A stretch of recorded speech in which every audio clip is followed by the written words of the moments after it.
Welcome to our podcast, Inspiring Living with me, Mark Candelaria. I'm an architect, blogger, traveler, chef, father, husband, and now author. I'm the founder and a partner of a fabulous 20-person architecture firm specializing in high-end residential architecture, designing amazing homes across the country and now the world. We have hosted tours over the last 23 years to Italy, Spain, Oregon, and soon Mexico and France. And in the course of all this, I have met a lot of interesting people who truly inspire me. We're excited to now be in our third season, and our podcast is all about the opportunities that are right there in front of us to inspire living. Yes, we will talk about architecture and design, but every week we will venture into all sorts of topics that will inspire you, teach you, and motivate you to inspire living every day.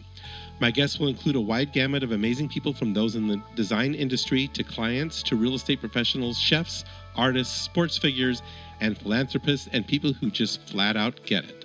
Sit back and enjoy, and let's have some fun exploring all the opportunities that are just waiting for us. Please subscribe and get ready to be inspired with every podcast. Okay, as my dad says, here we go.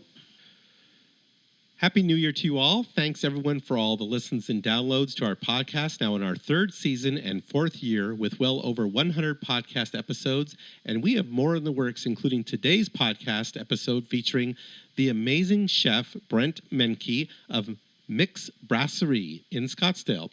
I had the pleasure of meeting Brent a few months ago at a catered event, and we hit it off, and now he is on our podcast, and it's a great one. Well, here we are, 2024, and I have my wife, interior designer Isabel, with me today. And we are back from our amazing Give Gratitude to God trip through Portugal, Spain, and France. And what an amazing trip that was, right? Just incredible. It was so fun to go somewhere new. Neither of us had ever been to Portugal. And to see all that tile in Lisbon and just experience the food and the culture there, it was incredible. Yeah, I told everyone it's kind of like San Francisco used to be about 30 years ago. Spotless, clean, no homeless people, the Golden Gate Bridge, trolley cars. It's crazy. I think Lisbon gets kind of the second wave. There's always Italy, there's Rome, there's Paris, there's France, there's London. And then, Lisbon's kind of over here in the far left corner, and everyone forgets about it. But it's as good as anything I've seen. I think so, too. I mean, what a beautiful part of Europe, and I actually can't wait to go back there. I'm the same way. And it looks like we might be going back in April with the Ultima Window Company, so we're kind of excited about that. So it was just the two of us for a change. No tour. How nice was that?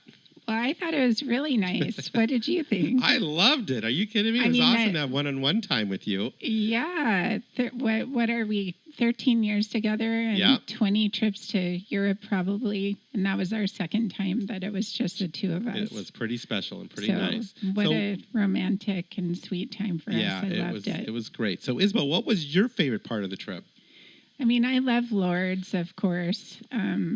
That day was just incredible. It rained all day. It was just pouring on the drive over there. It rained the entire time, and I just felt like we were just being, washed with holy water the whole time. Sky. Yeah, it was Lourdes was definitely a highlight for me. But I also love the Roman Roadhouse. I mean, how often do you get to stay in a little cottage that's right next to a road that was made in 1 BC. And this was in Fatima, Portugal. That was in Fatima. And that was beautiful. Yeah, so I loved all of those for sure, and I definitely loved the little Roman house. That was really special time and just nice and quiet and peaceful. But of course, my favorite day was the final day after Lourdes, France. We spent the whole day there, and then we came back and had dinner at the world-famous Michelin 3-star Arzac restaurant, and getting a private tour of the kitchen and actually meeting the world-famous chef herself, Elena. Did I say it right? Elena Arzac. That was completely insane. It was. That was quite an experience, especially after being in such a, sweet kind of, how do you even describe Lourdes? It's just it was so such holy. Spiritual, so holy. Yeah, so we holy. were there all day and then finished at Arzac. Yeah, I mean, just incredible. What a meal, and everything was so delicious and so surprising. That was our last day. That was our last day. The very next morning, we flew home. And then we flew home, and then coming back, and within a week, experiencing Mick Brasserie how nice is it to have this place right in our own backyard? And what a knowledgeable and nice guy Brent Menke is. What did you think about your first experience there at the Mick's Brasserie? Well, that was last night, and it was so good. I can't stop thinking about that sea bass and the venison. I mean, the guy's a genius. Yeah. Let's face it. And plus, he's just so knowledgeable about food and where it comes from, and wine, and how to pair everything, and just like he is doing his craft in such a remarkable, beautiful way, and so expressive about it. So it was a nice transition from Arzak to Mick's restaurant. Well, it's nice that we have something so curated, so right close there to home. Yeah, it's off the charts. It's really good. Okay, so let's transition. We want everyone to check out our brand new show on the Design Network, Extravagant Spaces, premiering Saturday, January 20th, with 2 episodes, including a 64,000 square foot home that Isabel and I collaborated on, and another that my partner Meredith Thompson and I collaborated on that was just featured in the November-December issue of Lex Magazine. What do you think about this new show? I mean, I've seen the snippets, and it's so good. It's going to be fun, isn't it? It's so good. The way they edited everything together, and, it's just so remarkable, really, to see our work on the big screen. Yeah, and it's kind of cool because we had my series Sketch for 2 seasons back 10 years ago. And here we are finally 10 years later with Extravagant Spaces. Yeah, I'm just so happy for you and everybody at Candelaria Design. You guys totally deserve it. And I'm happy to have, the first episode debut of you and I. Yeah, it's going to be awesome. That big project. So. Yep. So overall, we have 6 episodes featuring 6 different homes over the course of 6 weeks. So check it out. We will provide the links in the story notes. Okay, let's get to our podcast. And so without further ado, we welcome our guest, Brent Menke of Mick's Brasserie. Our guest today is Brent Menke, head chef and owner of the Mick Brasserie, an award-winning modern French brasserie in North Scottsdale that I've now had the pleasure of dining at twice. First last Wednesday with my daughter, Sophia, and then again last night with Isabel and a couple of our good friends. And thank you for being there both times and treating us to some of your amazing culinary creations. It was amazing. So I know you went off script a few times, and holy cow, were we just like blown away. Well, that's one of the things we try to be able to do is if you can go above and beyond, and we always have something tucked behind the scenes. We do so many different wine dinners, and I knew that I had some very special items that, I wanted you to try. So I'm glad you had the opportunity to be able to try them. I was in heaven. So it was completely awesome. So I'm going to tell you about my segue to your restaurant as we get into this podcast. I've been wanting to go there forever and ever and ever. And like I said, I know your co-chef or was co-chef Simone. Yes. And she's amazing. She's cooked at a couple of my friends' houses for private dinners a few times. And then I met you at that cigar night at Paul Newman's house. And I was like, finally, I connected with this guy. I've been wanting to forever. So it was awesome. So let's start with you telling our listeners a little bit about the Mick. Yeah, the Mick Brasserie. This came into being back in 2020. We were supposed to be open in about March of 2020, but obviously that didn't happen because of COVID. So we wanted to do an opening, I guess it was like June 13th. And we were there, got everybody in. We were ready to rock and roll. Then all of a sudden, COVID numbers went through the roof, and Math Man Dad came in, and I'm like, I'm not going to fight against an Arizona summer and COVID at the same time. So we postponed it. But I would say in August of 2020, the Mick Brasserie, which I like people to say it's more French colonial. So imagine like ingredients that are sourced from a lot of places where the French and these other cultures have actually commingled, Southeast Asia and North Africa, even a little bit of South America, and obviously European, to be able to bring that to bear on a series of plates that we encourage people to share and try to do things that you're not necessarily going to find in a lot of other restaurants. We're not a greatest hits menu. We like to think that the things that we do are a little bit more unique and original, and that's where we make our bread and butter.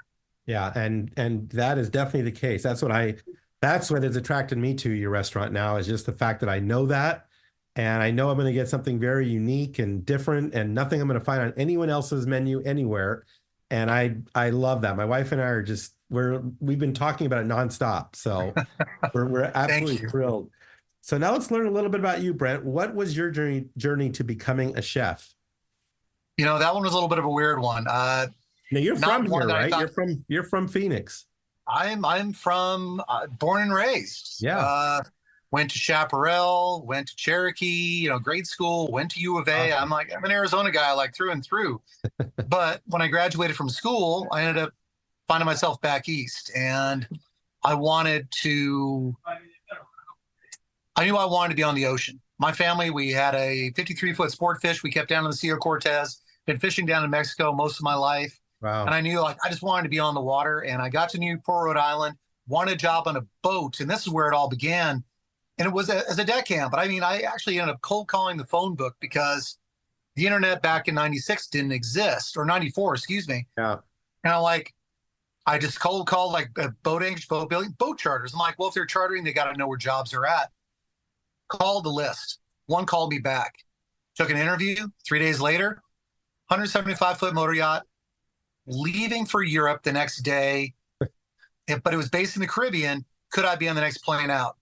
And that was one of those moments that you get to in life where you're like, literally and figuratively, here's your boat. It's getting ready to sail. Will you be on it? Yeah. And it was such a unique opportunity. And I found myself saying, yes, I'm in. I want to do this. And sure enough, got on the plane in New York, flew down to the Caribbean. I had never been to the Caribbean. I didn't even have one stamp in my passport at that time. Hopped on this incredible yacht, 175-foot long, the biggest yacht I'd ever seen in my life. Get on board, greeted by the first mate, go to the bow, literally pick up the anchor, and we're off to Europe.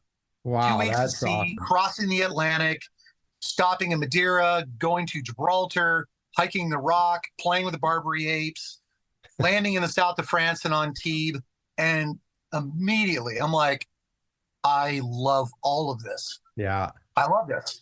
And I was going to go back and get my MBA. I thought I was going to get a summer job. It turned in 15 years later. That was my career in yachting. And to get into the chefing side of it, though, I'd always had a passion.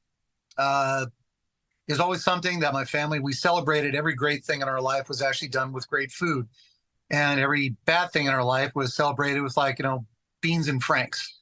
That was kind of like, nope, Brent, you don't get steak or ribs or all my favorite things. It's like, no, you get beanie weenies, and because your grades were crap. That happened a few times, unfortunately.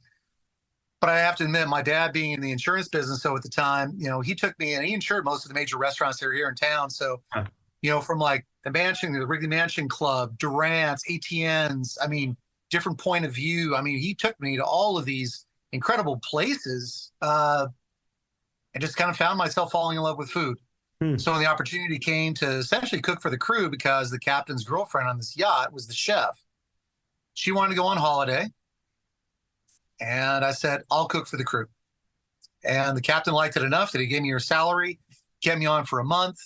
I had access to all these insane ingredients. And that was love affair number 2. I'm like, okay, and I've got food and I've got yachting. Yeah, I really want to consider this even further. How old and were so you I at ended the up time? taking 24. Wow. So 24 years old.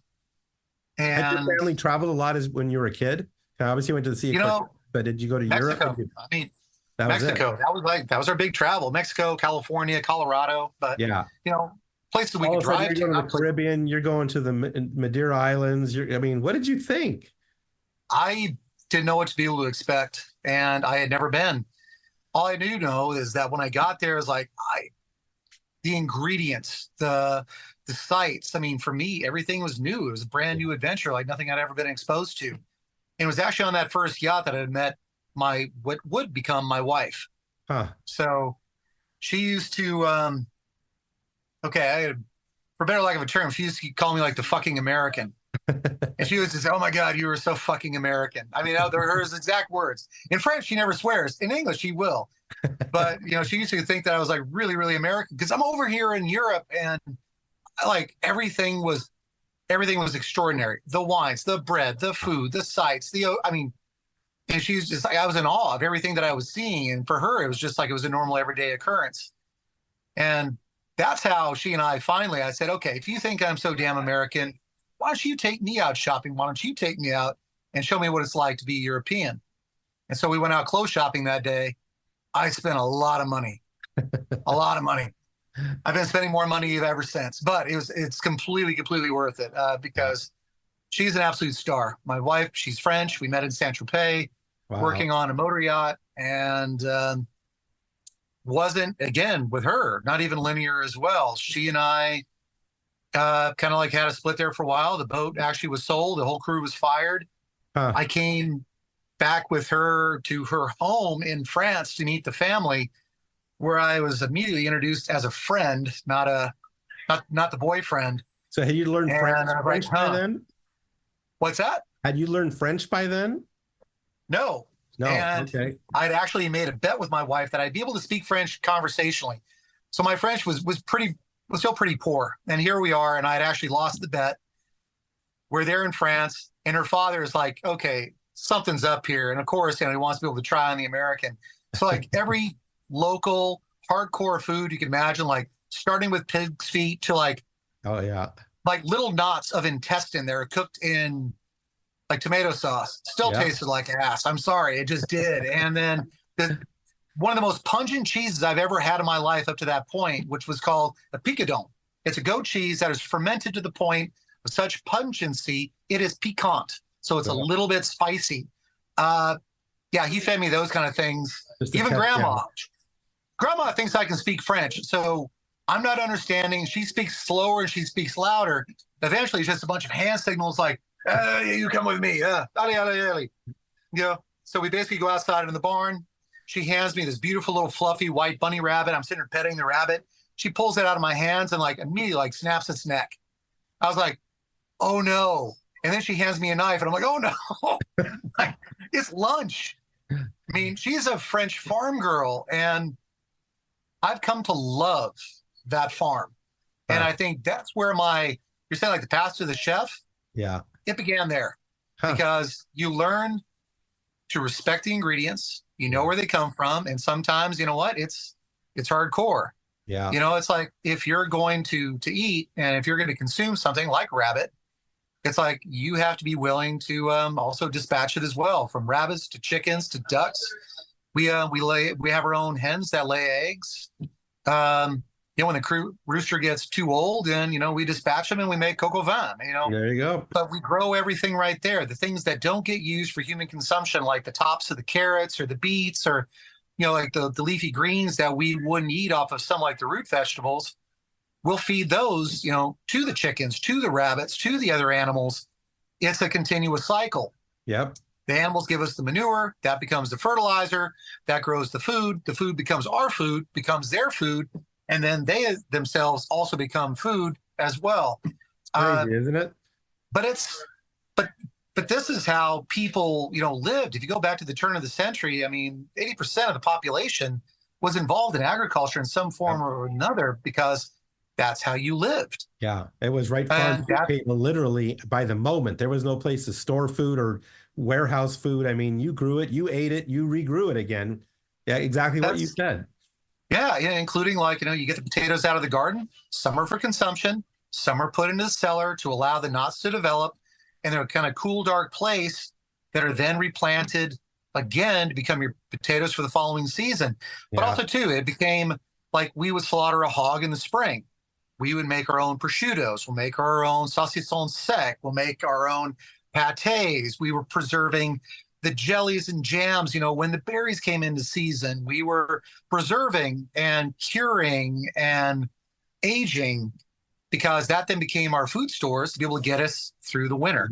Yep. And you eat seasonally. And again, I think in terms of being a healthier diet, you're getting what's right now, what's no preservatives, most flavorful, and you eat more diverse foods. Like even having our own walnut tree in the backyard, the walnuts would give us a couple things. Like, for instance, the green fruit would fall.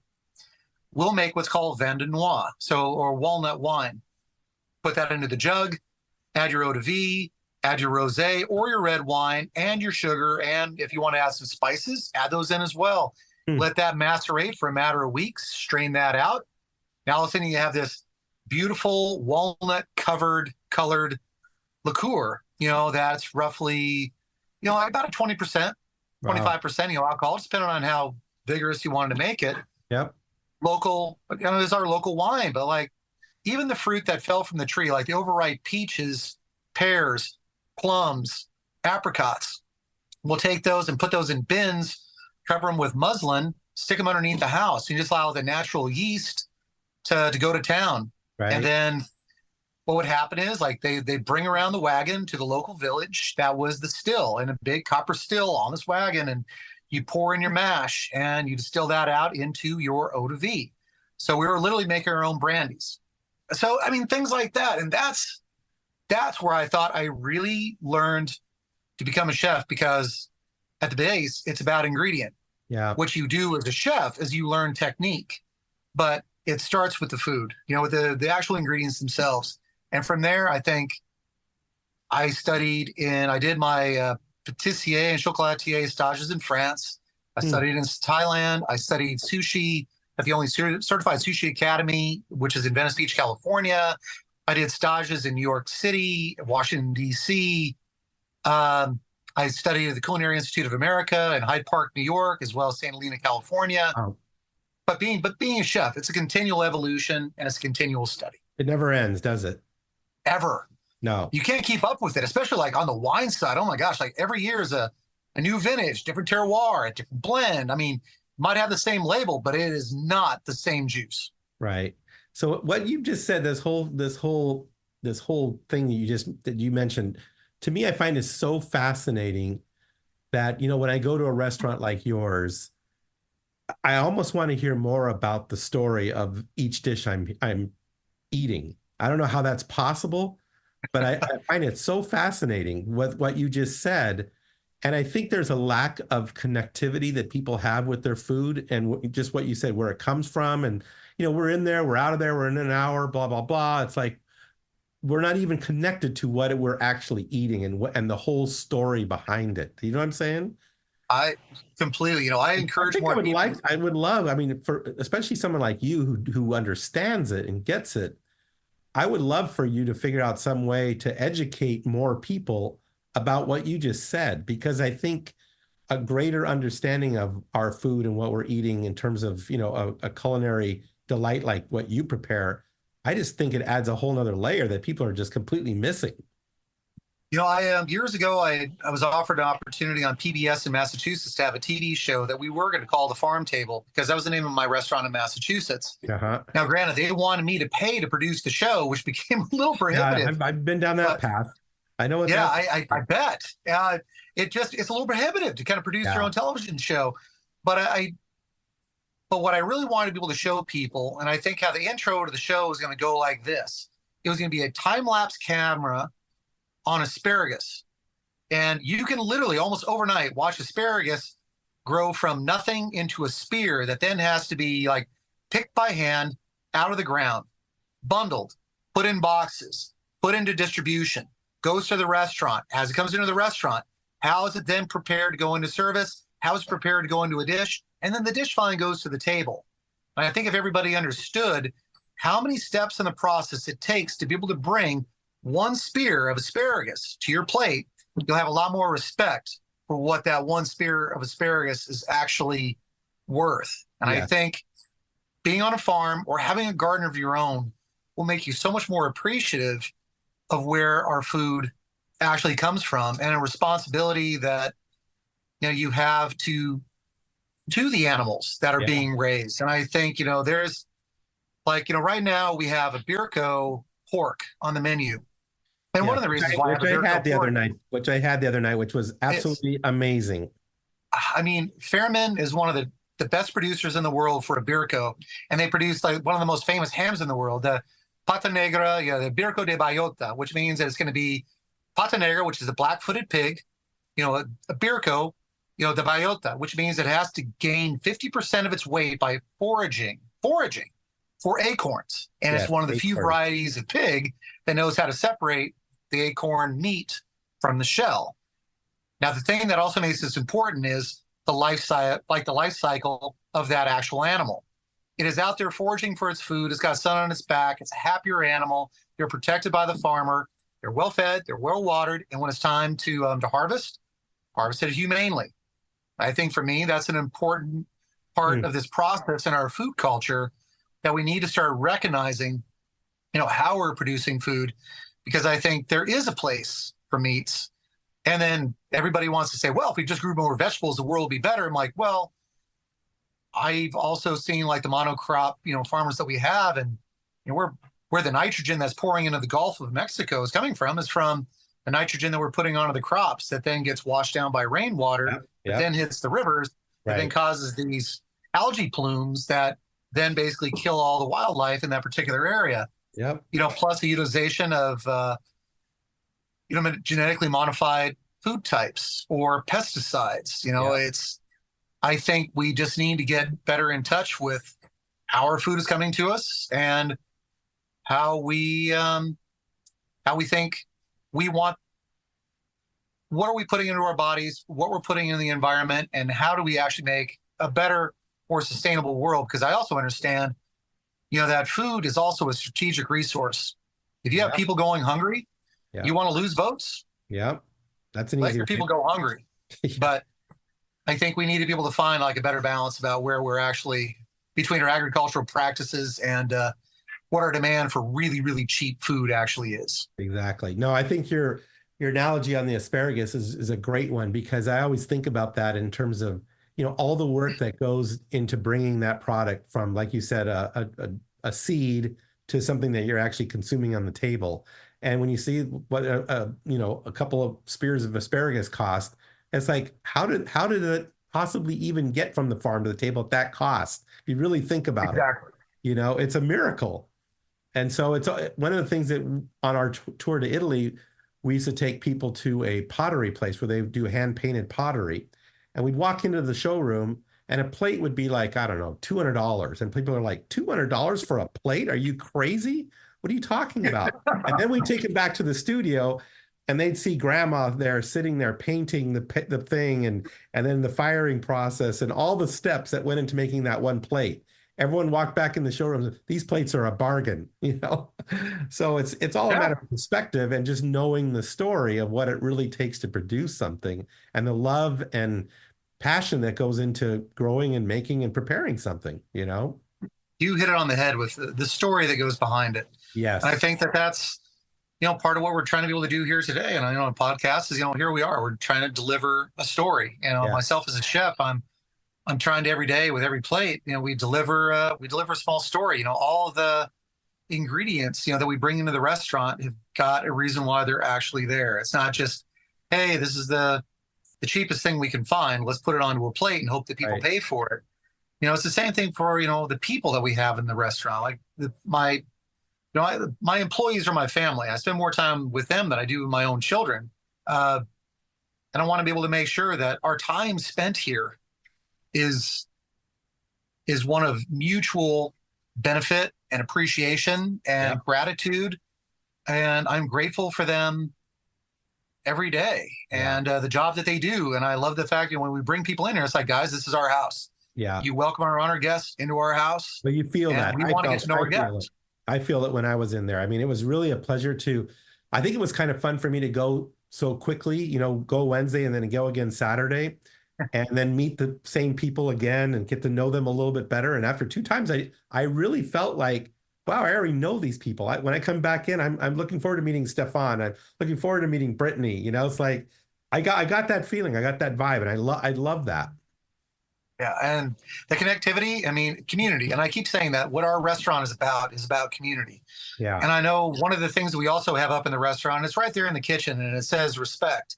Respect is something that for me is hugely, hugely important. It's obviously a respect, for our clients. It's a respect for the place. It's a respect, for the ingredients and the work and each other, and especially for themselves. Yeah. But that respect goes all the way down the line, and everybody's job is so integral for being able to make sure that the show that we put on, and it's a show, Yeah. That everybody has to understand what it takes to be able to put that show on, and that your being there is integral to that show. And like, just by saying like, well, I can't make it today because you know what, I just don't feel like being in there, and coming up with a clever lie. I think everybody does their level best to be able to make sure that they're here, because they know that if they're not here to support everybody else whose lives depend on doing what it is that we do. And that's what I try to be able to press on my crew. And I'm saying, and the better environment that we can create, the more often our guests will come back, and the more people they'll bring in. And again, the better you're going to do. It's a very circular thing. And again, better food. I want them to be proud of everything that they sell. Very proud. And I mean, that's why we spent the money and the time and everything else. And thank you to Jeff Menser, for helping to really dial in our wine list, which now this year won a Wine Spectator Award. That's awesome. Which hugely impressive, and I thought he did an incredible job, warranted. And for us, it's just another feather in our cap. But that's awesome. Again, it's all about that, creating that culture. Yeah. A culture of what I noticed, and you talked about it, is when I dine in America, again, it's that American way of let's get in, let's get out, let's move on, let's blah, blah, blah. It's, there's no feeling of connectivity that the client's even bringing to the table, pardon the pun there. I think when I go to Europe, especially when I get off the beaten path in small towns and, and you walk into that restaurant, everybody knows each other. They're going there not only for the food, but they're going there for the camaraderie and the experience and just hanging out. And that is a feeling I got in your restaurant, which I was like, okay, it can happen in America, and it can happen right here in Scottsdale, 15 minutes away from my house. And I just love the fact that I just want to go back there and have that type of experience and that type of feeling. Yeah, we have a lot of people that kind of call us like the upscale neighborhood Cheers. Yeah. Because everybody wants to be able to know your name. And if I'm going to go to a restaurant, I want people to know who I am. Yeah. When I come in there, it's like you're greeted as, with a sense of warmth and knowing. It's like, oh, by the way, welcome back. It's great having you here. By the way, we've got this or that or the other. And, we just want to be able to make sure that you're taken care of. And there's some of that has been lost. And you're absolutely right. My wife being from a small town, you go into all the little restaurants around there. It's like everybody knows one another. And it's a sense of community. Whereas I know a lot of, the church used to be the place where people kind of went to congregate. And I know like a lot of people that have kind of gone away from that. But the idea of congregation and bringing people together, I think now more than ever, especially, with the advent of COVID and then the internet and like disconnectivity, being together means something. Yeah, I totally agree with you. And I'm just happy to see that there is a place like that right here that you embrace that idea. And I think more Americans need to either experience that in some way, because they're missing out. I mean, they're just missing out on such a wonderful way of dining and just being a part of a community, like you said. Because Inspiring Living is all about the people and the organizations that inspire us, we're excited to have a new sponsor for our podcast, the Sleep System Store, located at the northeast corner of Indian Bend Road and Scottsdale Road. The Sleep System Store is the only place in Arizona where you will find premium handmade beds expertly crafted by the world's most exclusive brands, including Hastings, Vispring, and Cluft. At Sleep System, a trusted and highly trained sleep specialist guides you through the process of selecting your perfect fit. With 2 locations serving Scottsdale and surrounding areas, each location offers a unique lineup of beds and bedding selected from the best collections, engineered from completely natural materials for your comfort and brought all together to one premium destination, helping you achieve the best, most comfortable night's sleep imaginable. There is nothing better and more restorative to your well-being than a good night's sleep. Check them out in-store or online at sleepsystemstore.com. That's sleepsystemstore.com, and tell them the Candelarias sent you. Okay, so tell us about opening your first restaurant and how things have evolved and grown since you first opened it. Okay. So coming out of working on motor yachts to the financial crisis happened and melted down. The gentleman whom I was working for in his yacht, we kind of hung in there for a little bit longer until he finally decided, like, you know what, I need to be able to sell this. it's, I mean, a $55 million vessel.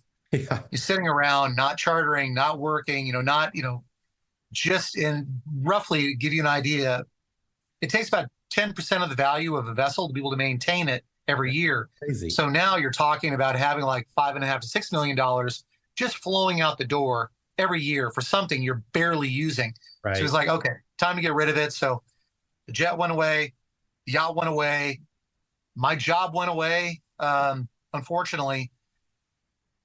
But he called me back. I mean, not long after that happened, he says, you know what, we're going to get back in business and I can use your help. He goes, we're going to put together, we're getting back into the candle business and we're building a retail kind of like footprint in the middle of like right at the base of the Mohawk Trail in New England in this bucolic village.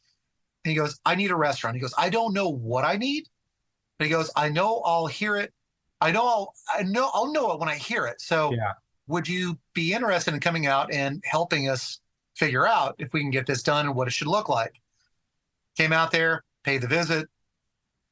I mean, within a relatively short period of time, I figured out, that the community really wanted to have something that supported what was all around and was the agriculture. The Pioneer Valley in Massachusetts is the breadbasket for New England. New York comes to shop there. Boston comes to shop there. I mean, the rest of New England comes to shop in the Pioneer Valley for from anything from butternut squash, which they are famous, their asparagus, which the Queen of England considers to be the best in the world, to all your fruit trees from apples to peaches to berries, blueberries. I mean, blueberries everywhere. Plus, just lettuce, cattle, pork, pheasant, quail. Yeah. I mean, we have all the farms. It's real obvious why the first settlers settled there, isn't it? You can make a living. You can make a living from the land. Right. Yeah, and it's because everything grows. It was an alluvial valley. It used to be a glacier that came through there. It ground up the soil into something they call Pioneer Valley loam. So that soil just is super rich, and anything will grow in it.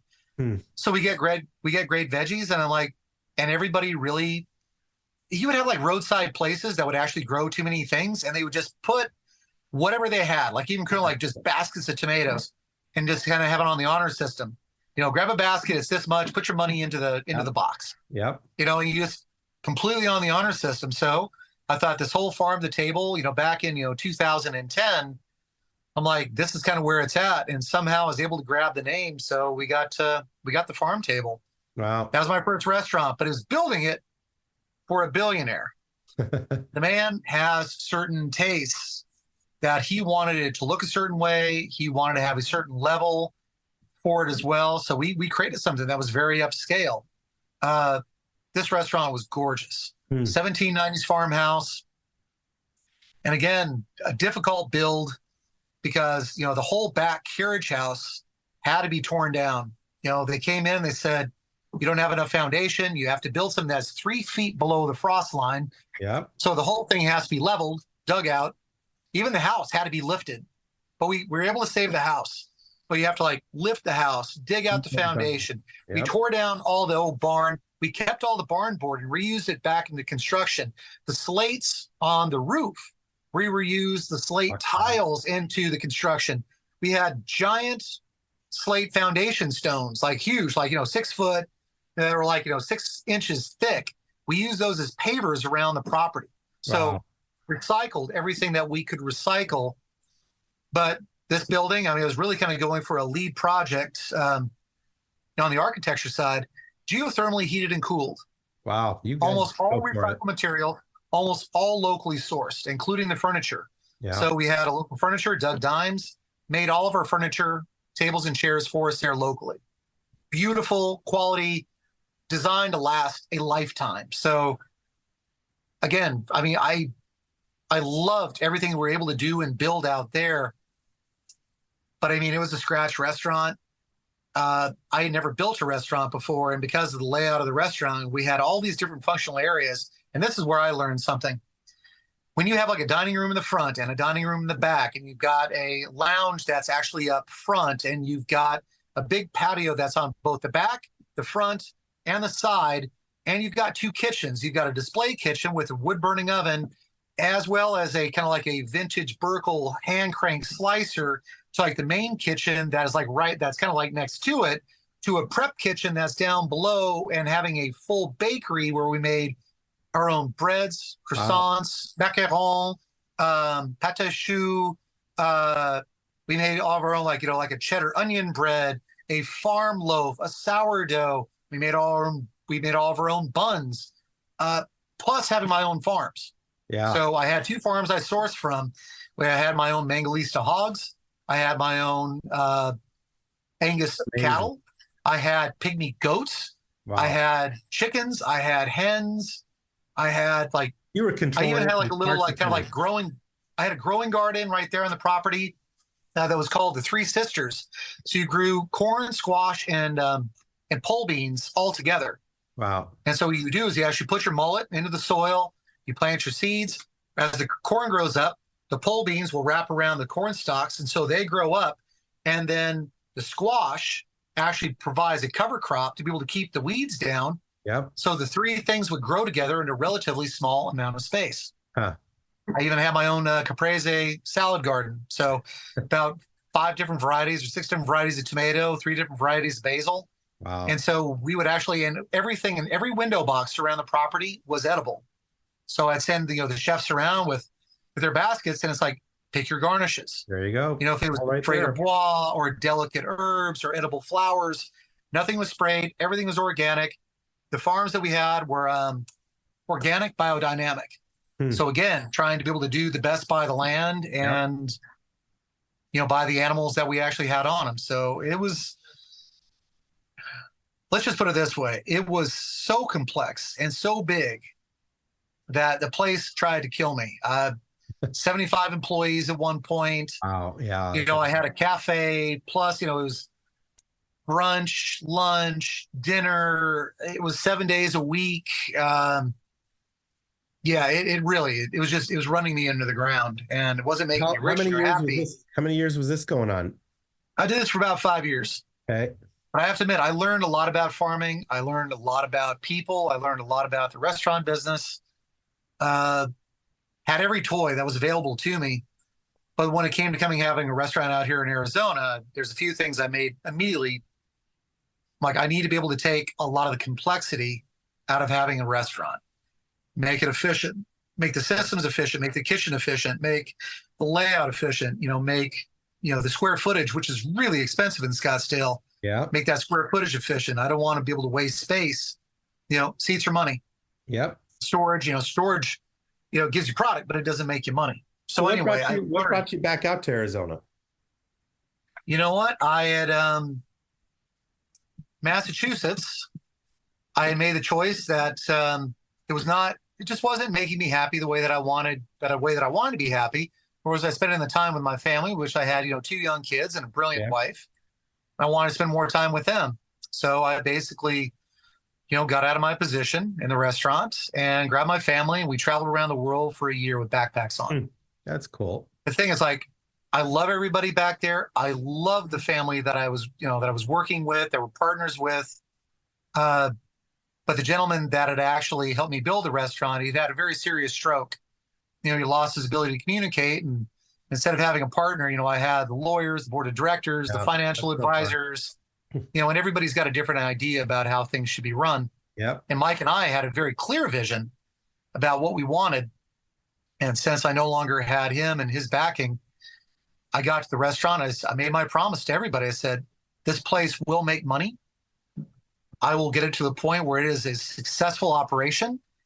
And I felt like that I got there, maybe not as profitable as everybody wanted it to be, but we got it there. And I felt like I had actually done what I needed to do, finish my work, grab my family, travel around the world for a year to try to figure out, what happiness looked like. Yep. Educate my children in a way to show them what the world is about, like right now and right here and now. To have them have an appreciation for the things that they have, not the things that they don't. Right. To show what happiness looks like in different cultures. Even if it's seemingly a very poor culture, you're to still find that the people might still be very happy. Yeah, I say that all the time. But wealth looks different. If you're in a thatched roof village, you have a metal roof, you're doing pretty well. If you have electricity, you're wealthy. If your kids go to school, they're privileged. Yep. So It's all travel around relative, the world. isn't it? What's that? It's all relative. Completely. Yep. And I think that was a great lesson for my kids, you know, that they needed to learn. And I was traveling, I was in Bali, and I thought we were going to stop. Like I said, you know what? I want to make Bali our home for a little while. I think it'd be a great area for the kids to live with a lot of expats, plus with the locals, with a culture that I absolutely adore, in a place that has like great style, and people are both, they're gracious, they're humble, they're hardworking. Their appreciation for the aesthetic, the beauty, to the worship, to their deities, and to the appreciation of the people that are actually there. I fall in love with it every time I go back. Yeah. And I called home, and my mom says, "Nope, you got to come home." And I'm like, "Why?" And she goes, "Your dad." And I go, "Why?" He goes, "It's health." And I said, "Okay." We came home. Yep. And I was a caregiver here for the last, couple years of his life. But you know what? He brought me into this world, and it was only fair and grateful that I got to see him out. Yep. To spend that time and to do the hard work and put things in perspective. Honestly, I was grateful to have that. But my dad lived an amazing life. Unfortunately, death is going to find us all. Yeah. It's how you live, and and how you treat people. And years ago, I've actually got one great line. It's one that I steal all the time, and it's from Mrs. Walton. So when they had the celebration of life on this yacht that I was working on for Sam, she goes, "It's not about the things you gather, it's about the friends you scatter." Great line. And it's one that I try to continue. A line I try to continue to use and pass on. She was a really, really neat lady. And obviously, they built an incredible business that continues to thrive. Yeah. And I'm still anybody that can go out there and build a business of their own, develop their own community, to try to do some good in the communities that they're in. They have got my full appreciation, and my heart goes out to you. Yeah, no, that's amazing. I had the fortune to go to Bentonville with the Waltons on a project one time, and just such an amazing experience. Well, I mean, what you've been able to build. I mean, that's one of the things that I love about what you do, is that you've got work that actually stands the test of time. It'll be a testament, for 10, 15, 100 years to come. People will say, like, "Yeah, by the way, that's Candelaria. That's a Candelaria project." And that is the best part. That's one of the things I love about great architecture. Yeah. Yeah.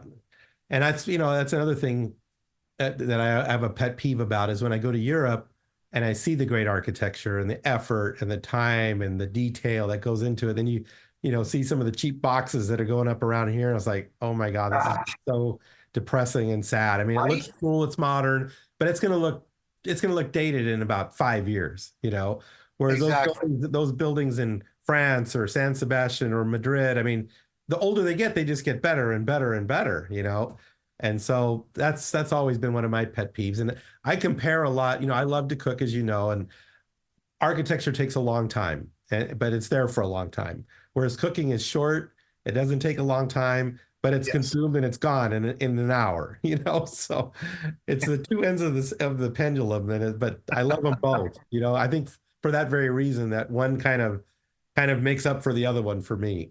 Well said. No, and again, that's why I have such an appreciation for what it is that you do, because it actually does stand the test of time. They'll survive, our lifetimes, and people continue to grow and appreciate, what actually has been done. But that's great architecture, and versus food. There's an immediacy to it, and again, where I want people to be able to appreciate, what goes into it. Right. That the time that we do have is, it's relatively brief, and appreciate those things. And I love, the brevity of it, that you make something and that's just immediately consumed. Right. It's like right here, it's right now. Appreciate it for what it is, right here, right now. Yeah, exactly. So you're holding some themed wine dinners, which I cannot wait to go to each month, along with something you call a sombral. Am I saying that right? What are these? Sombral. That is really our premium competition that we hold every year, and that is the top sommelier competition. And from here in the Valley, we get all the top somms are in that represent some of the best, restaurants in the Valley, from, Kai, Wrigley Mansion, Maple and Ash, Cafe Monarch.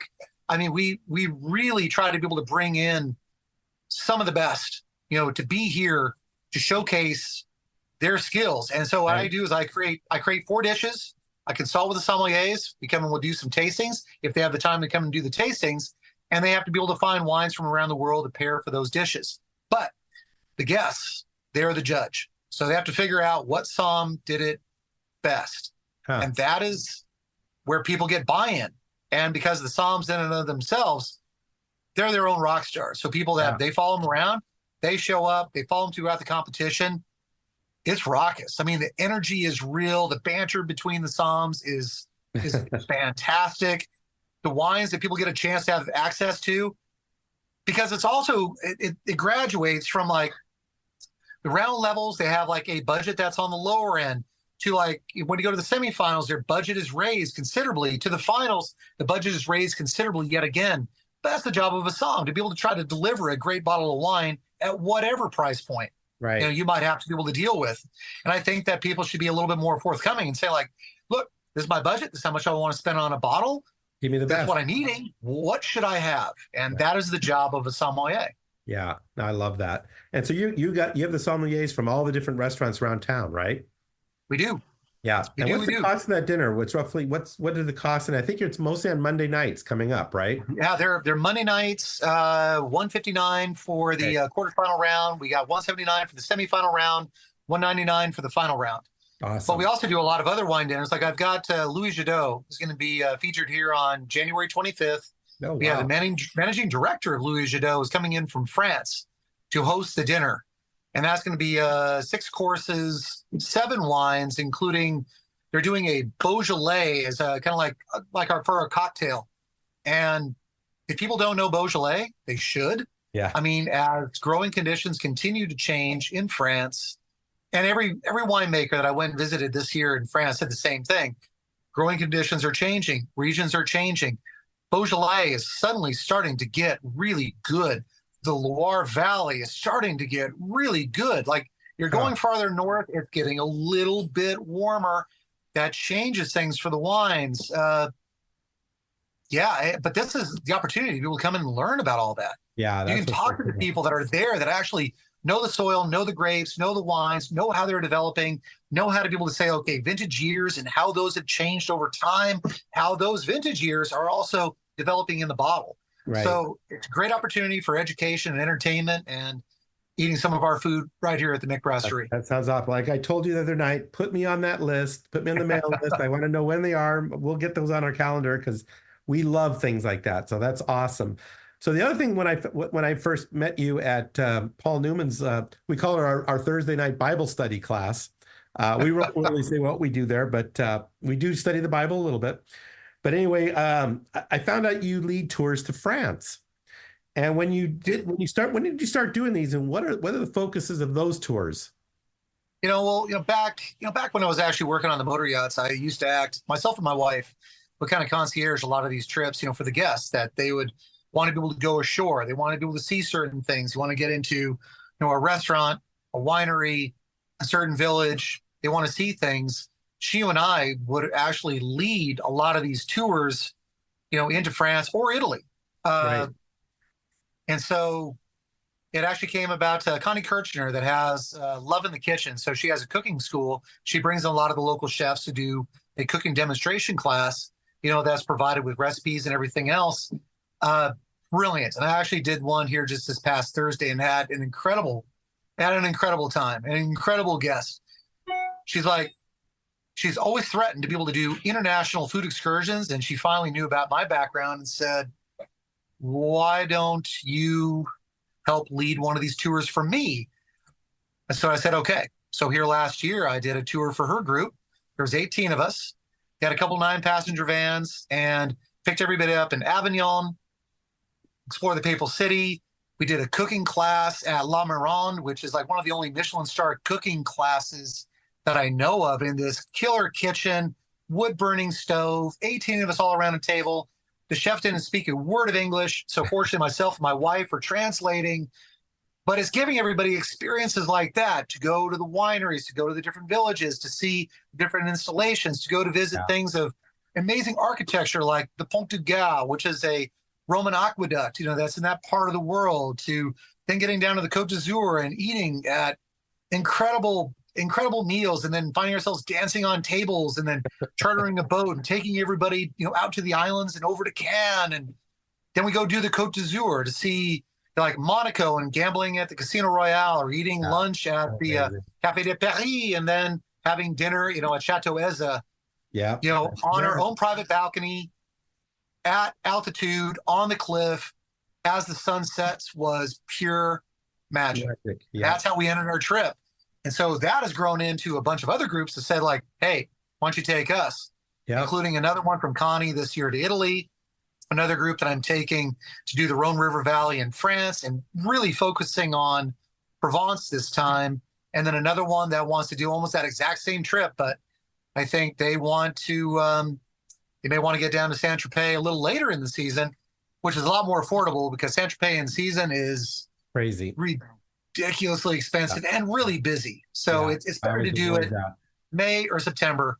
Trying to go in like July, August, even sometimes June. Yep. Some of the Côte d'Azur can just get a little crazy. Yeah. Well, I do my tours, but I'm on your sign up list now for your tour too. So you're gonna get real sick of seeing Isabel and I, Brent. So I hope you're getting ready for that. By the way, I love what you've been doing, all your tours over the years to Italy. I mean, I'm dying to be able to get, more into what it is that you've done, the place you've gone, and you and I got to sit and talk, because I'm dying to be able to kind of pick your brain on some of those. We need to team up, I think. I think we need to combine efforts and just keep it simple and make it a ton of fun. Between architecture and food, I think we could have an amazing experience for people. So I got to tell you a little quick story here. My wife and I just went to Portugal for the first time over the holidays, and we're blown away. Have you been there? Have you been to Lisbon? I was just there in July. Amazing. It's like San Francisco 30 years ago is what I call it. Yeah. Well, you've got the river, like Lisbon, or even like Porto. Like, we filmed. Portugal is kind of incredible. I mean, some of the, again, for architecture, you can go to Cascais or to Sintra. I mean, amazing. But if you get a chance, when you go to Porto, outside of Porto, you're going to go to the university town of Coimbra. That library was the inspiration for J.K. Rowling to write Harry Potter. Wow. You go into that library and you're like, okay, now I can see why. But there's a little chapel. There's a little chapel in there too. I mean, the artwork and everything else. You're not allowed to take pictures of it, but it's a little mini Sistine Chapel. It's incredible. Again, what they built, I mean, the churches in Portugal they're amazing. Yeah, I think, Italy and France get all the limelight, and Portugal's kind of like this little brother that's kind of off to the side and no one pays any attention to it. But when we went there, we're like, okay, this is just as good as any place else we've ever been. And we were really impressed, just really blown away. But we finished our trip in San Sebastian, and I was able to have dinner at Barzac. And I had the privilege of meeting. I had the when I sent them our reservation, I typed in a little story, about who I was, and that I'd seen their show back, 15, 20 years ago on Anthony Bourdain's show. And I always wanted to go there. That's what brought me to San Sebastian 20 years ago. And I've always wanted to come to your restaurant. And apparently they read my little letter. And when I walked in the lobby to check in, they go, "Oh, Mr. Candelaria, we've been waiting for you. We have a special treat. We're going to give you a tour of the kitchen. And we have someone we'd like you to meet." I'm like, "Oh my gosh, are you kidding me?" So I got to go back to the kitchen at the very end. I got to meet Alana Arzak and her husband, who happens to be an architect. Okay. And then we did their 10-course tasting dinner, which lasted, about 3 hours, paired with wines. And she kept coming to our table just like you did, which was amazing. And I'm sitting here, every time I tell this story, I pinch myself because I can feel. So I was there Friday night, and then I was in your restaurant Wednesday night. And I'll tell you what, buddy, you did not let me down. I was like, this is as good as anything I had at Arzak. and it's right here in Scottsdale. Wow. Hence why I was back there 3 nights later again. I just want you to know that story and just put that into context. That is high praise indeed. Because I mean, Arzak is considered to be like one of the absolute like pinnacles in the food world. I mean, what they're doing, and it's avant-garde and it was insane. funky.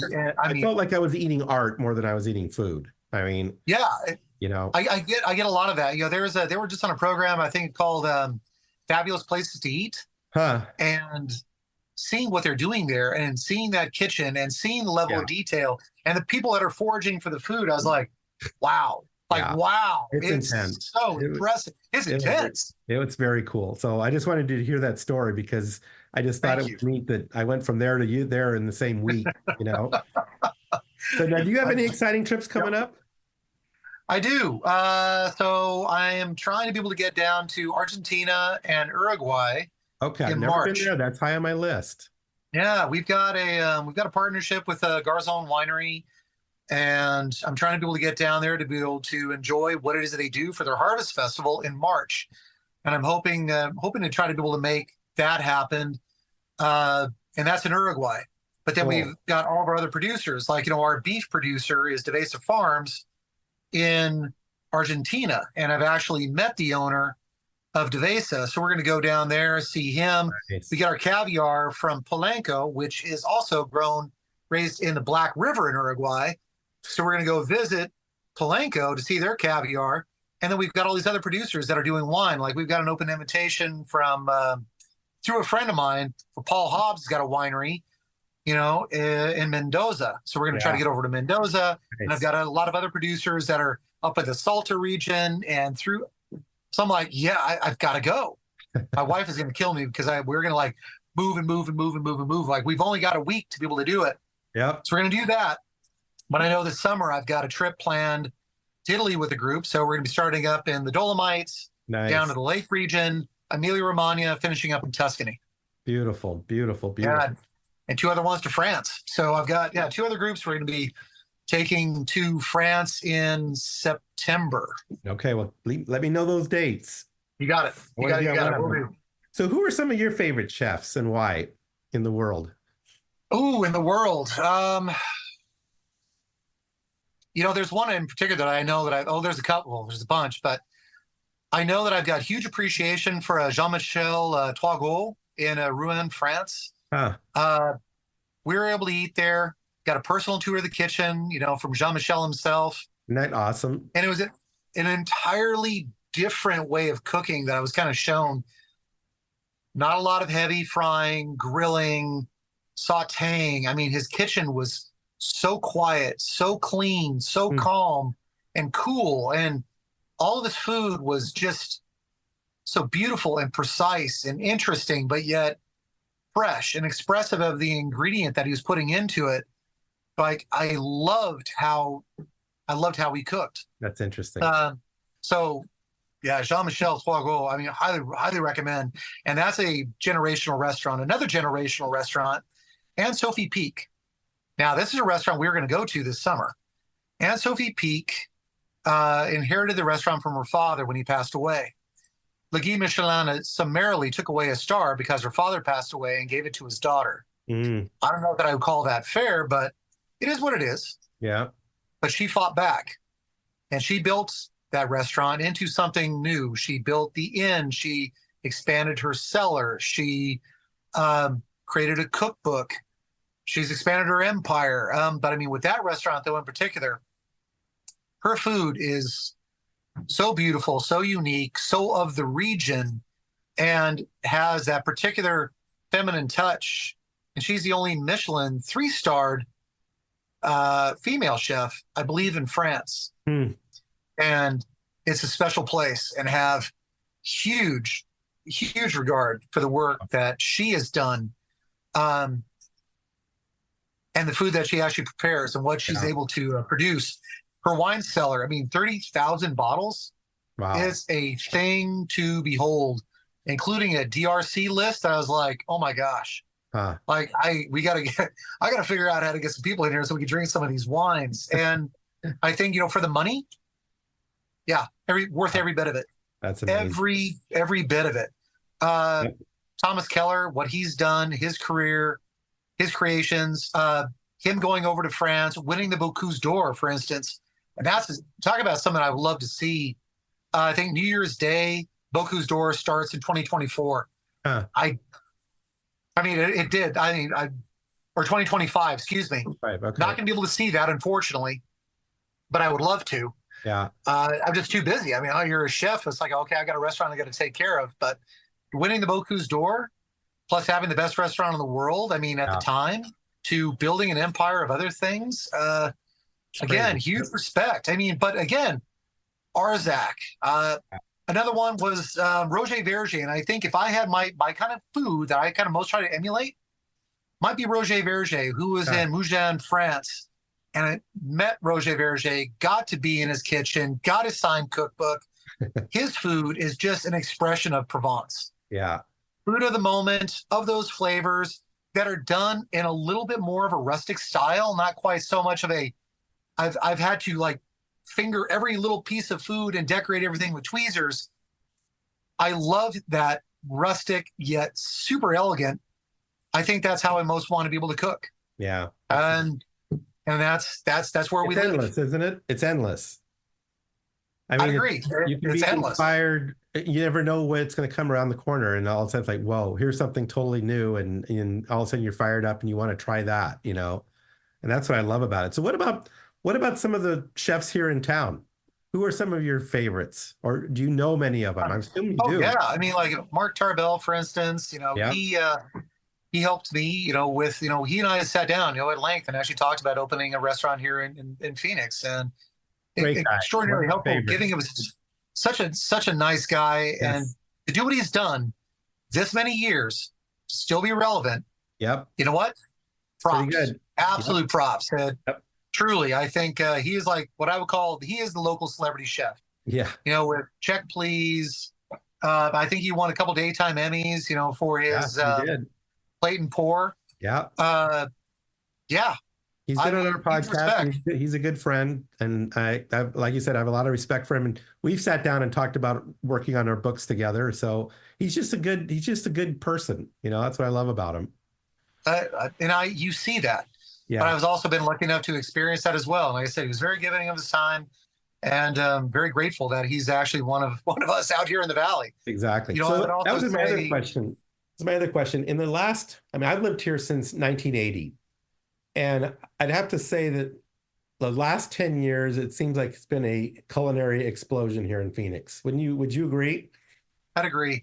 Yeah. But the knowledge that people travel like yourself, you take people to Italy to come back, they have higher expectations. Yes. The bar is raised. And I think, more chefs have the opportunity to travel, have access to better ingredients, to have access to better knowledge, with the internet. Just, back when I was a, young chef in 94, it's like there was no internet.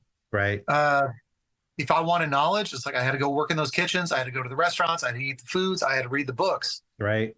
And so that part of it has changed, the culinary landscape tremendously.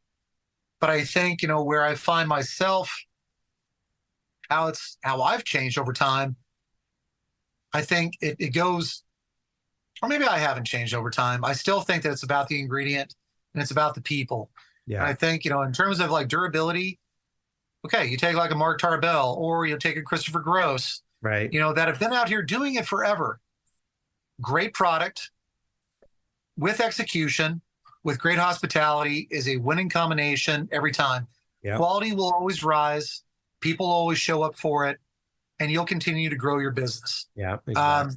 But it's when you quit trying to do that, when you quit trying to be that host, or you quit trying to be able to use better ingredients, that's when you start falling off the wayside. Yeah. You need to be able to keep, right?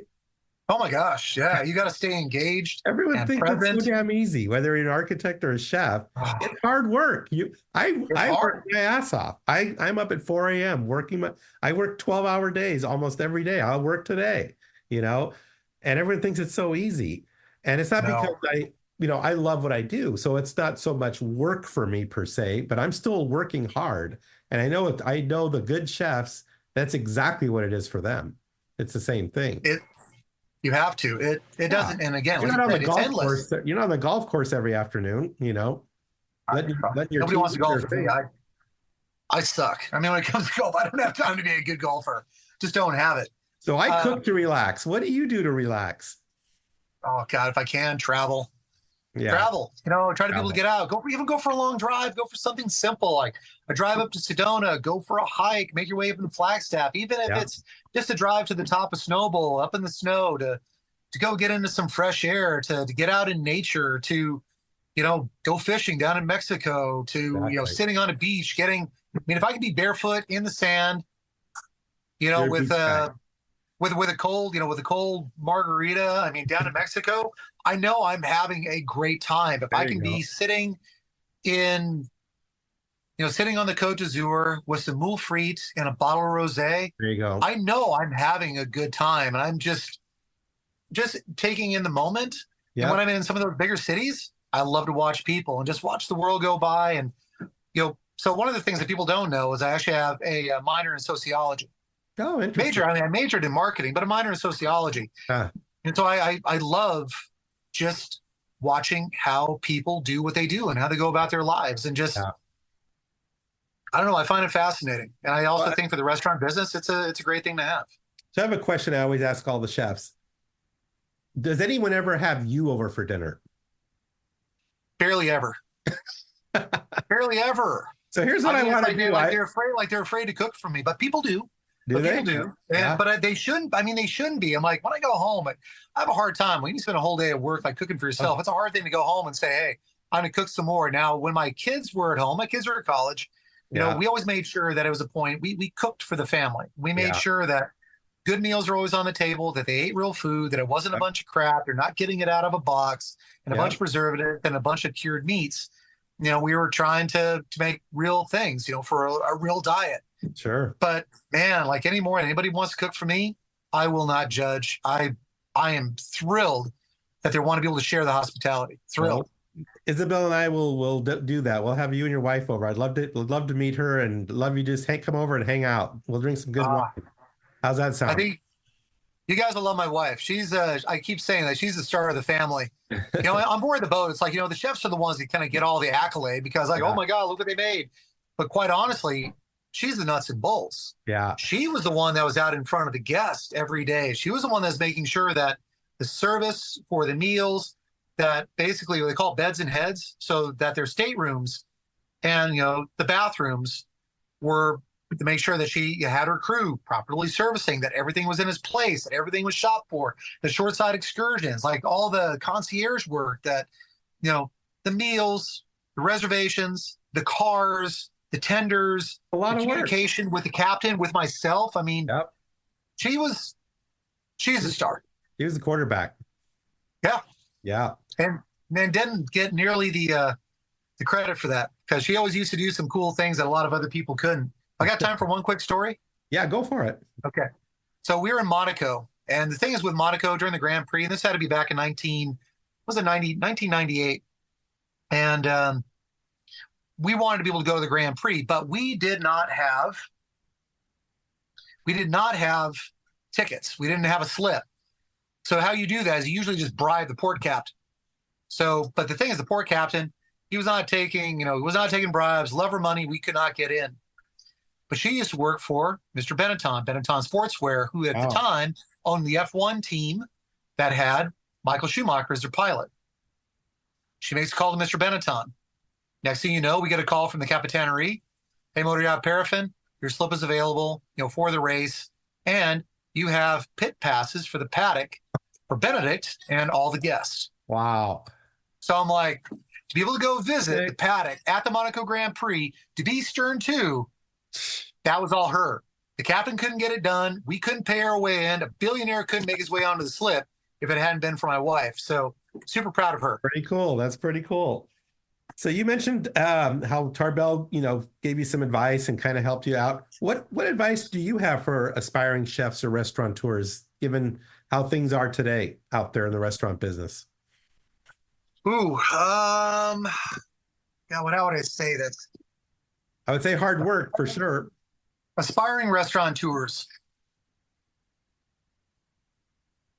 You know what I would say? One, know very well where you're getting into. If you're a chef and you're trying to be able to get into the restaurant business, get some front of the house experience first. Yeah. Get your head wrapped around the books. Get your head wrapped around the money, Yeah. about what it really costs to be able to run a restaurant. Talk to as many other chefs and business owners and restaurateurs as you possibly can. Make sure when you're signing that lease, get a good attorney that actually knows something about restaurant contracts, that you actually get the best possible lease. Know what it is you're getting into. Make sure you line up your investors so that you actually are properly capitalized.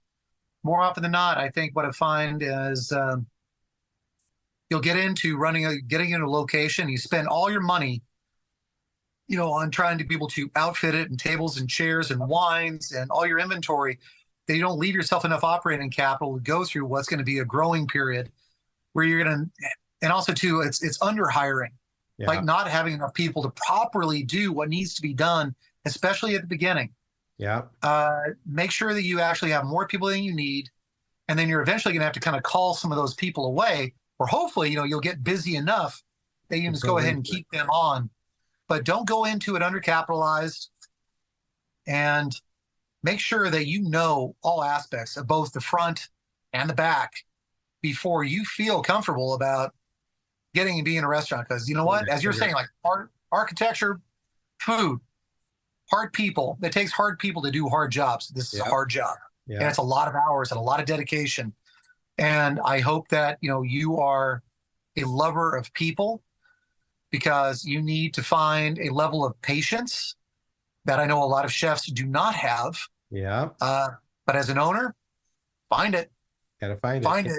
You're going to need it. People in our business, everyone thinks being an architect is just being an architect, but I always tell them it's a business first. You're an architect virtually second. You got to run. If you don't know how to run a business and you're a good architect, you're not going to be an architect in business very long.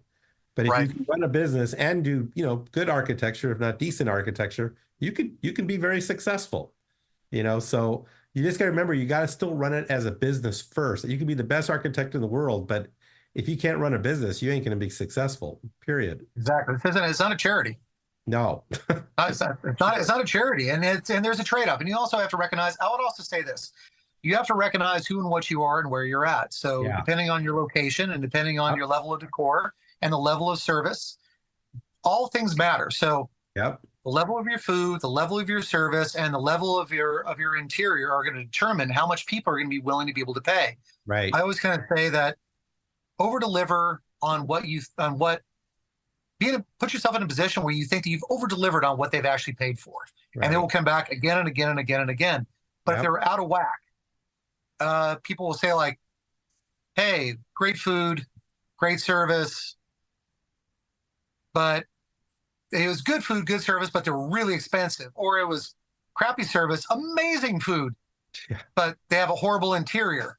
They have a horrible interior, but great food, great service, but their prices were good. It's like it's finding where you got to get all three.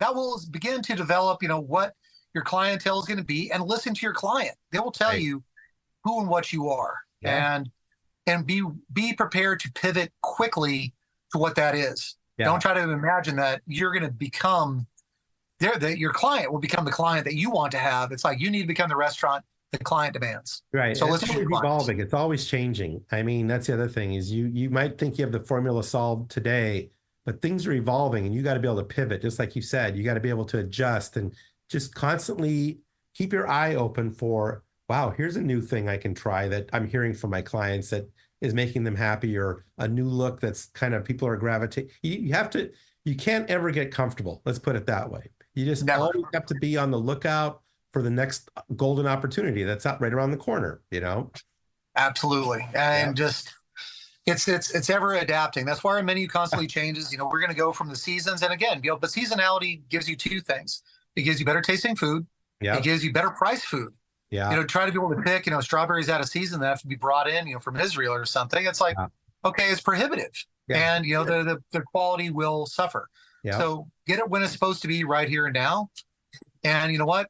Menu prices will it'll help you in your menu pricing. It'll help you to better engineer your menus. But also too, it gives your customers something new to look forward to every time they come back in, because like, you came in on Wednesday and then you came back in on Saturday. It's like you got new food each time. Yeah, no, it was completely different. It was awesome. So finally, what's next for Brent Menke? What's next, man? Ooh, you know what? Our events and catering is really kind of starting to be able to take off. Yeah, and that's I know fun. eventually I love that. We're going to outgrow our environs here to have a proper events and catering business. So I could easily see that becoming it. I mean, we're right here next to Scottsdale Air Park. So my private jet catering business is starting to become a thing. My this travel business is starting to become a thing. It's exposing. And I think this is the thing that people want experiences.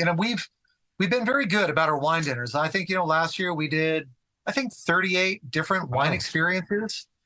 And, we've worked with so many incredible winemakers and given people like new food every time. I mean, every meal is going to be a bespoke meal. It's like things that we don't want people to have to repeat cycle. It's like, hey, well, I've had this on your menu and now you're putting it on a dinner. I think it's kind of a layup. It's like, no, I want to give you something new every single time. And that's what we're going to be doing for Sombral tomorrow. That's what we're going to be doing for the Jadot dinner on the 25th. That'll be what we're doing for the finals coming up on March 25th. Yeah. Every meal will be bespoke for that meal. And that's why everybody gets to come back and have something new all the time. So for me, we just kind of continue to adapt and adjust, but I don't want to get so big that I lose that one-on-one where you get to know your people, because I think a lot of people are starting to expect that when they show up, they want to see me. Yeah. And I don't want to disappoint either.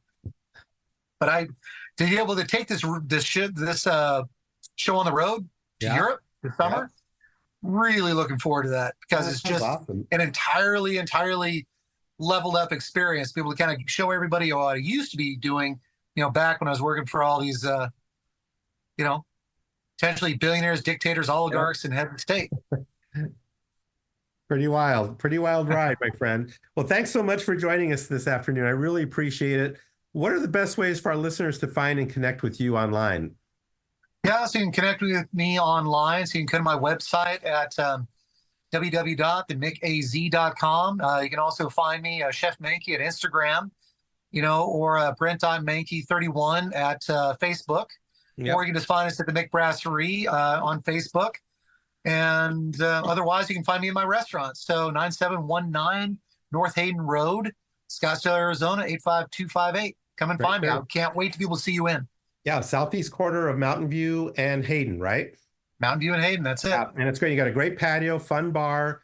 Definitely recommend it. And thank you so much. This was so awesome. I'm so glad I finally got to meet you. And I'm really looking forward to some of the collaborations we're going to come up with, because I can feel the energy and I know we've got some cool things in store. Let's make this happen. Can't wait. All right. Thank you, Mark. Sounds good, my friend. Thank you. Okay. Thank you, Brent. That was a wonderful interview. Isabella and I cannot wait to enjoy more amazing dining experiences at the Mick Brasserie, and we invite all of you to check them out for what is an off-the-charts dining experience. Okay, we have some great podcast episodes coming to you in the weeks ahead, so stay tuned. Thanks for your continued listening. Thank you also for the ratings and reviews. Please give us a rating and review, as it really helps promote our podcast. Let me know that you did, and I will send you a signed copy of my book. We do our best to inspire living in everything we do, from our podcast to our cooking classes, our book, our tours, and of course, our Candelaria design homes. Okay, Happy New Year to everyone. Have a great week, and let's all live our lives with love, compassion, grace, and positivity. Thanks for the listen, and we look forward to connecting again real soon. Because Inspiring Living is all about the people and the organizations that inspire us, we are excited to have Monogram Appliances as one of our sponsors. Anytime we do a new kitchen or a kitchen remodel, Monogram Appliances are what we recommend to our client. Their appliances are the definition of luxury, meticulously detailed using the finest materials and an ownership experience that is second to none. This is how Monogram is always thinking ahead and inspiring and elevating the kitchen experience. Because at Monogram, they don't just elevate one thing, they elevate everything. I want to say a big thank you to my good friends at Stockett Tile and Granite Company, where your project is our priority. I want to thank the Stockett team along with so many others who contributed to the success of our fabulous demonstration kitchen and our new Candelaria design office expansion. You will have to check out online our video cooking classes, and our kitchen is amazing. I've had the pleasure of working with the Stockett team for nearly 40 years on many spectacular projects, and trust me, they are the epitome of excellence when it comes to tile, marble, and granite work, bar none. Their skill and customer service is impeccable, and the bottom line is they are just good people. I have traveled with and dined with and just had good times, both personally and professionally, with Dave Stockett and his lovely wife, Becky, and they are the best. When it comes to your next tile and stone project, make sure Stockett Tile and Granite is a part of your team. Thanks for listening. We hope you enjoyed our podcast. We encourage you to write a review, screenshot it, and share it with your friends.